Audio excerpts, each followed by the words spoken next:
One disease is not on the list is ALS, or Lou Gehrig's disease, which strikes healthy, middle-aged people seemingly at random, holds little hope for treatment and survival.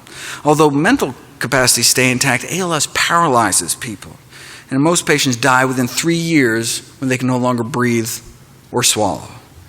At any given time, 30,000 Americans are fighting for their lives. We each have about 1 in 400 chance of getting this disease in our lifetime. And it appears to be on the rise around the world. What causes it? Well, there's a neurotoxin produced by blue-green algae in our rivers, lakes, and oceans that ends up in seafood, which is currently a strong contender as the cause of, or at least a major contributor to ALS and maybe Alzheimer's and Parkinson's as well. Researchers in Miami found this BMAA neurotoxin in the brains of Floridians that died of sporadic Alzheimer's and ALS.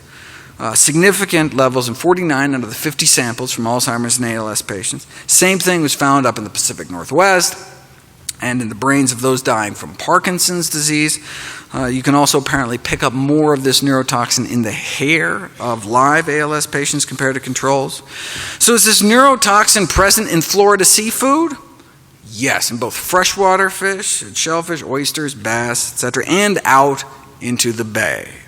Not just in Florida. On up the eastern the seaboard, out in the Midwest. So this could explain ALS clusters around lakes in New Hampshire, or fish in Wisconsin, or blue crabs from the Chesapeake around where I live, or seafood eaters in France, or in the Finland's Lakeland district, or around the Baltic Sea, building up particularly in fish, mussels, and oysters. There is a general consensus that these harmful algal blooms are increasing worldwide, thanks in part to industrialized agriculture, which may increase the exposure to this neurotoxin, leading to possible increased risk of these horrible neurodegenerative diseases.